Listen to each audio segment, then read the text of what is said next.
I'm glad you're here because, well, we need a lawyer in the house for things. Yeah. I'm not sure I'm the right one. Do you know any good ones? I know, yeah. The other guy wasn't available. We're still searching, yeah. So, but what's quite interesting about your role, Jonny, is this. What's really nice to have you here today is that something I keep venting about and we keep discussing is the amount of players, high-profile players, who are kind of finishing at clubs and then going to strengthen a rival and they're leaving on frees. I mean, we're seeing it so often. Yeah, I think the transfer market in the women's game is fascinating because I think it's still, and obviously you'll know this from kind of having seen the growth of the industry over the years, it's still in the really early stages of its development. I mean, 4 or 5 years ago, there were barely agents, never mind lawyers in the game. So the transfer market is still kind of working its way out, I think. Based on what we've seen in the time that we've worked in the game, like player contracts tend to be shorter in length. And I'd imagine you would probably agree with that. You know, if you look at the men's game, you've got 4 or 5 year deals. Chelsea are offering 25-year deals. Yeah. But it seems like the cultural norm is almost 1+1, 2+1, maybe 3-year deals possibly. I don't know, would that be fair? I think that's fair to say, and I think we're only seeing the 3-year deals creeping in now. So yeah, so I think if you've got shorter term deals, and you've got clubs who maybe either can't afford the longer term deals or aren't willing to pay for them, I think inevitably you're going to have almost culturally free transfers as kind of the norm in the women's game, and that's my impression in the 3 or 4 or 5 years that we've been doing deals with top players, that free transfers almost kind of are seen as being just the done thing. Now, obviously, I mean, you talk about it every week. We've seen transfer fees, which is exciting. We probably will see more, I'd imagine, based on the deals that we're seeing. But I still think there's that almost cultural shift needed away from where a player's a 2-year deal and then they either move on or sign a new deal to actually being a little bit more creative about how transfer strategy is kind of put in place. What's been the change from your perspective in your day-to-days with women's contracts in terms of, is it really gone up? I mean, is it more stress now dealing with a women's contract than obviously it used to be? I guess if you look at probably, the last 4 or 5 years that we've been working with players on the women's side of the game, everybody talks about the money coming into the industry. So you've obviously got like the broadcasting deals, sponsorship.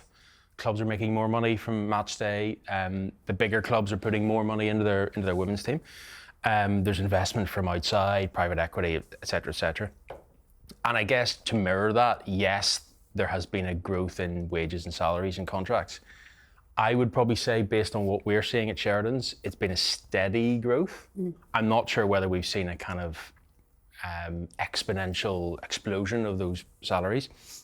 There's still a massive disparity between what clubs are paying the top WSL international female players compared to the men's game for lots of reasons.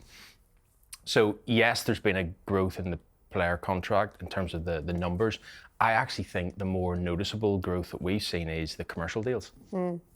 And in a way, if you take your generation, Ruesha, of kind of superstar players, of which you're obviously one. No.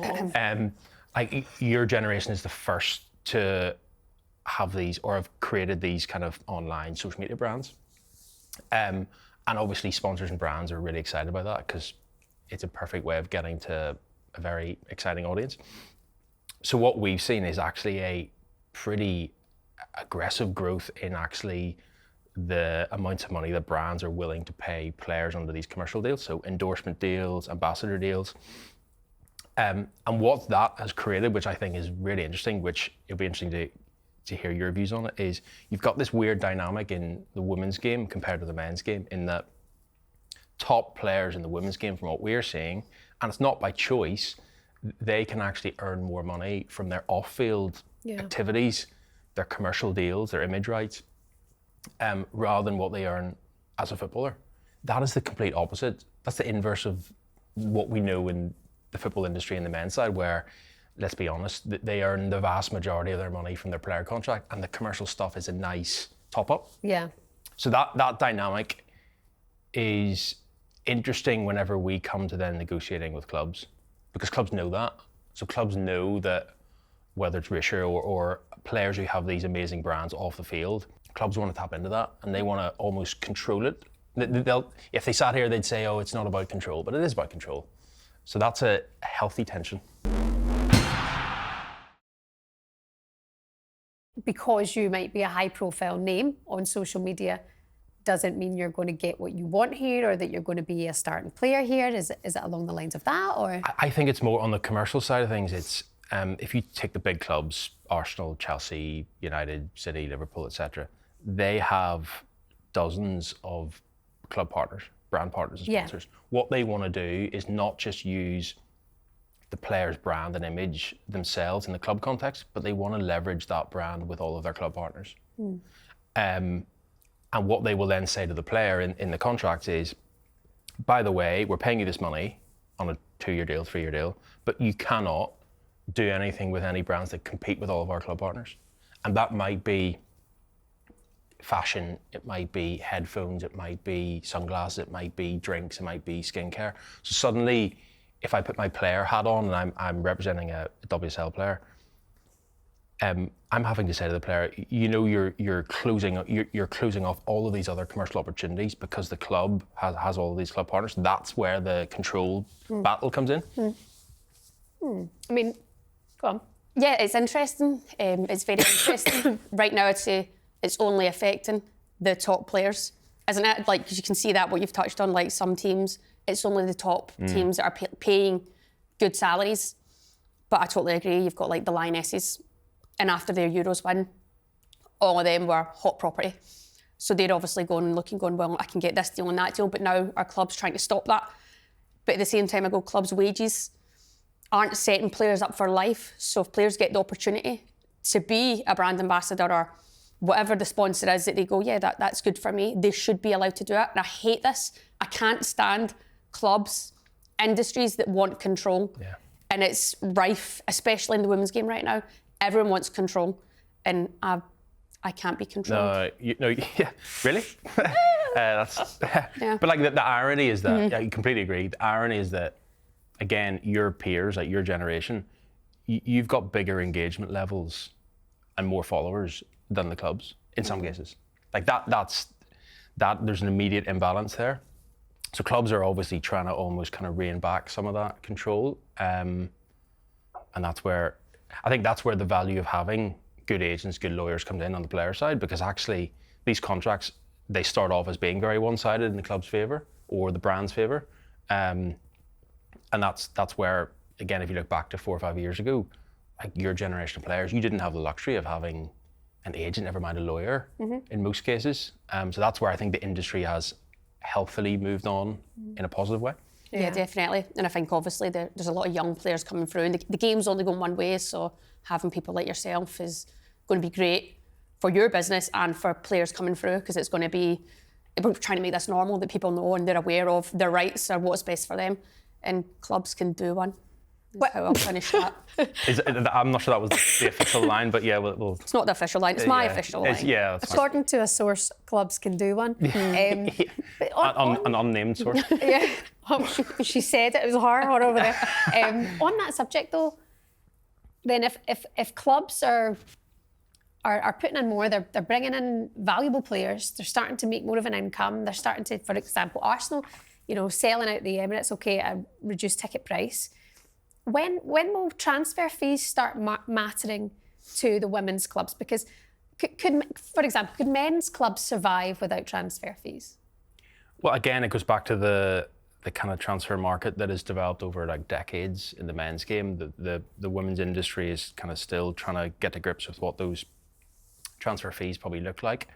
I think we will start to see more transfer fees. I mean, what's the world record transfer fee? In fact, there's a quiz question. Say that again. What's the world record transfer fee in women's football? For women's football, Rachel Kundananji? Bang. Yeah. 1-0. I'm not a journalist. I'm not a sports journalist. Jonny, she doesn't even read anything. I'll say, what was the score at the weekend for your club? And she'll be like, couldn't I tell you? 735. Exactly, yeah. To the NWSL. Exactly, BFC.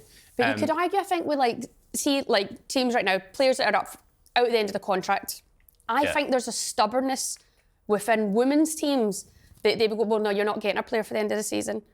And they would rather lose out on the money. The player is then going to go there next season and sign with them, so why would they not take the money? Is it like they see that as a threat then because it could be helping another WSL team? So what's right there? Does that make sense? Yeah, I'm not sure. I'm not sure the right answer is there yet. Without sort of preempting what clubs might say, I don't know what your view is, but I wonder whether they may say, if you've got a player who's on big money and they're not playing every week, therefore their contribution to the team from an on-field point of view is lower than maybe they would expect it to be. Actually, maybe there's value in getting them off the wage bill and moving them on. But the counter argument to that, as you've talked about before, is, well, and as you just mentioned, you're handing over a valuable asset, one of the best players in the league, potentially to a rival. I just think, one of the points that I've heard a few people in the industry mention recently, which is really interesting, and it's not about bashing clubs, because there are really good people who are running clubs in the WSL and beyond, but if you look at the transfer strategy in the men's game, without always going back to the men's game, like sporting directors have transformed that industry, because they are the best brains who bring together the best skill set in scouting, recruitment, data. Question to you is, do you think that the women's game have the equivalent kind of sporting directors who are taking a really creative approach to transfers, or is it a little bit more... Who's your manager want? Yeah, I mean, that's it. It has to be what it is at the minute. Arsenal's the prime example of that. You know, if they had a sporting director, maybe it wouldn't have been... We know that Jonas liked the Scandinavian players and we saw them come to the club. You know, with no disrespect, but, you know, Stina Blackstenius has hit form at Arsenal, but she wasn't the ideal go-to striker, was she? A sporting director would have... I think in terms of, like, Stina has a lot of strengths and a lot of qualities, and I think Jonas seen that as, we can add this to our squad and bring a different dimension. I think, albeit that was the kind of style and dimension he wanted, but did that suit the Arsenal style and the Arsenal way? But yeah, I agree on the challenges of actually valuing a player, and I think that's where the commercial piece comes into play again, because of the value that these top players will bring on the brand commercial off-field side of things, the market valuation needs to take that into account. It's not just about, are they going to help us win a trophy and get promoted and get European qualification and win the league? It's actually about the value they're going to bring to selling tickets, to building the brand of the team. So that's another interesting layer, whether that's for a sporting director or commercial team or whoever. Do you manage that in contracts now? Say it as a high-profile player, are you able to say, well, this player would merit more because they're going to sell more tickets? I think that's massive leverage for player. I mean, contract negotiations, like, as you guys know, because you've had negotiations yourself in your career, it's all about leverage. Really poor agents, I must say. Don't know if you've heard of them. Yeah, I think they're excellent, but I have to say that. I think they're fit. If I put my player hat on, I'm always looking for where there is leverage, and I think the commercial brand side of things go back to the healthy tension around, or unhealthy tension around control. That's leverage for us on the player side of the fence. The challenge is, how do you get data that supports that? Yeah. And the football industry has access to pretty much data on anyone or anything, and I think and we're starting to see that creep into negotiations, where actually, to your question, you've got data supporting the value that a player can add on the commercial side of things.